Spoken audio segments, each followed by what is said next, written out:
October 21, 2025 నాడు జరిగినటువంటి police commemoration day సందర్భంగా, పోలీసుల సంస్మరణ దినం సందర్భంగా రాష్ట్ర గౌరవ ముఖ్యమంత్రి రేవంత్ రెడ్డి గారు ఇచ్చినటువంటి పిలుపుని అందుకొని వీళ్ళు ప్రభుత్వం ముందు లొంగిపోయినారు.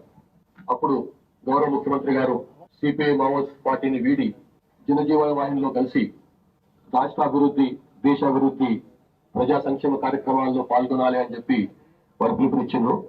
ఆ పిలుపులో భాగంగానే పిఎల్జీఏ బెటాలియన్ లో పనిచేస్తున్నటువంటి కొంతమంది, అట్లాగే డిఫరెంట్ సిపిఐ మావోయిస్ట్ చెందినటువంటి విభిన్న యూనిట్స్ లో పనిచేస్తున్న వాళ్ళు మొత్తం కలిసి 41 మంది లొంగిపోయినారు. అందులో 2 తెలంగాణ రాష్ట్రానికి చెందిన వాళ్ళు, మిగతా 39 మంది ఛత్తీస్గఢ్ రాష్ట్రానికి చెందిన వాళ్ళు. ఇందులో పేర్లు చదువుతాను సో దట్ అందరికి ఈజీ ఉంటుంది.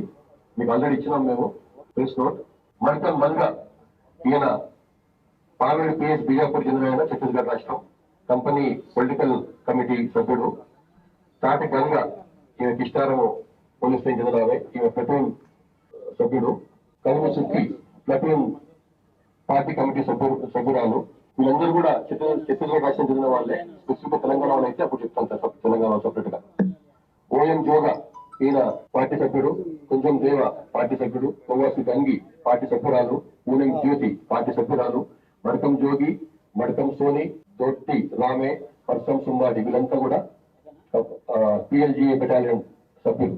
తర్వాత కొమరం భీం ఆసిఫాబాద్ మంచిర్యాల డివిజనల్ కమిటీ ఒకటి ఉంది, అది జిల్లా కమిటీ స్థాయి ఉన్నటువంటి కమిటీ. అది దానికి చెందినటువంటి 2 సభ్యులు లొంగిపోయినారు.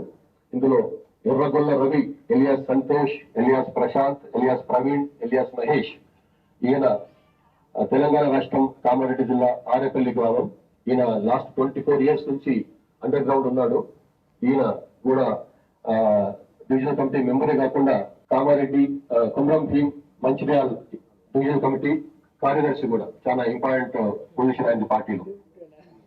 అట్లాగే కనికారపు ప్రపంచం, ఈయన జన్నారం గ్రామం, మంచిర్యాల జిల్లా. ఈయన సిపిఐ మావోయిస్ట్ పార్టీ సభ్యుడు. పీడిఎస్ కవర్ తీసుకొని కార్యకలాపాలు వాళ్ళ మావోయిస్ట్ సంబంధించిన కార్యకలాపాలు చేస్తున్నాడు. అతను అర్బన్ ఏరియా కమిటీ సభ్యుడు. ఈయన కూడా ప్రభుత్వం లొంగిపోయినాడు.